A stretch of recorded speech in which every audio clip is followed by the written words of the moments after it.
পয়লা December বিশ্ব AIDS দিবস। বিশ্বব্যাপী ত্রাস সৃষ্টিকারী মারণ ভাইরাস এই এইডস একসময় ভয়াবহ আকার ধারণ করে। সময়ের সাথে সাথে চিকিৎসা ব্যবস্থায় অনেক উন্নতি হওয়ায় এবং এইডস নিয়ে বিভিন্ন স্তরে সচেতনতা কার্যক্রম অব্যাহত থাকায় এর বিরুদ্ধে কার্যত প্রতিরোধ গড়ে তোলার ক্ষেত্রে পূর্বের তুলনায় অনেক গতি সঞ্চারিত হয়। এমনই এক সচেতনতা কার্যক্রম সোমবার সামনে আসলো। আগরতলার চন্দ্রপুরস্থিত সুমিতা ওয়েলফেয়ার সোসাইটি এইডস দিবসকে সামনে রেখে এক সচেতনতা কর্মসূচি গ্রহণ করে। এই কর্মসূচিতে সুমিতা ওয়েলফেয়ার সোসাইটিতে আনন্দলোক, সিএসসি এবং এস শক্তি 2.0 সদস্যরা উপস্থিত থেকে ওনাদের মূল্যবান বক্তব্য রাখেন সুমিতা ওয়েলফেয়ার সোসাইটির কর্ণধার সুমিতা বর্ধনও।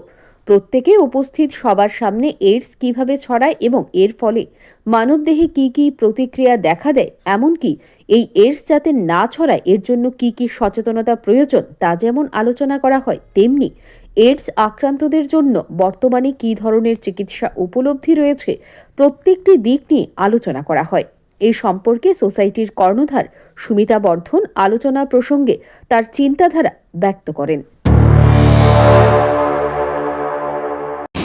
সমাজকে সচেতন করার জন্য মূলত আজকের এই দিনটা আমরা পালন করছি, সকলেই পালন করছি। উনি পুরোটাই বলেছেন, আমি ছোট্ট করে একটুখানি বলছি।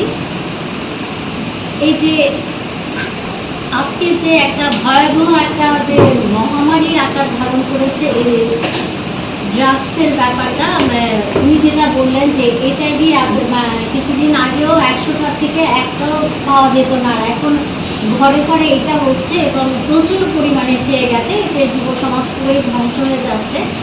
আমি মনে করি যে আমরা এই যে সচেতনতা শিবির করলাম বা আমরা সবাই এলাম, দুটো কথা বললাম, এতে আমার মনে হয় না তেমন কোনো ফল হয়। আমার মনে হয় প্রত্যেকে যদি প্রত্যেকের কাছ থেকে নিজেকে নিজে জিজ্ঞাসা করে যে আমরা কি করছি। আমি বলবো যে আমি অনেকদিন ধরেই আমি এই জায়গাটার সঙ্গে যুক্ত আছি। আমি এটাই বলবো যে আমার মনে হয় এরা যারা ড্রাগস নিচ্ছে বা যারা এখনো এটার সঙ্গে জড়িত, ওরা আর কিছুই না, ওদের মা বাবাকে ভীষণ রকমের ফাঁকি দিচ্ছে।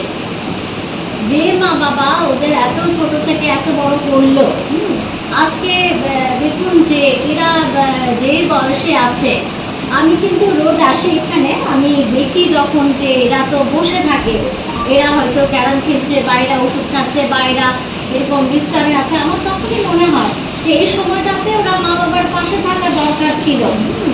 মা বাবা কষ্ট করে, মা বাবার পাশে, কারণ সবারই সব সন্তানদের নিয়ে সব মা বাবারই একটা আশা থাকে, কিন্তু এরা কতটা হতাশ হলে আজকে এদেরকে এখানে পাঠায়। কোনো মা বাবারই ইচ্ছে করে না যে এখানে বাচ্চাদেরকে পাঠিয়ে রাখেন। সব মা বাবারই একটা আশা থাকে, একটা আকাঙ্ক্ষা থাকে। যাই হোক, এটা আমি আর কি বলবো, ওরা সবাই এখানে বড় হয়েছে, সবাই বোঝে।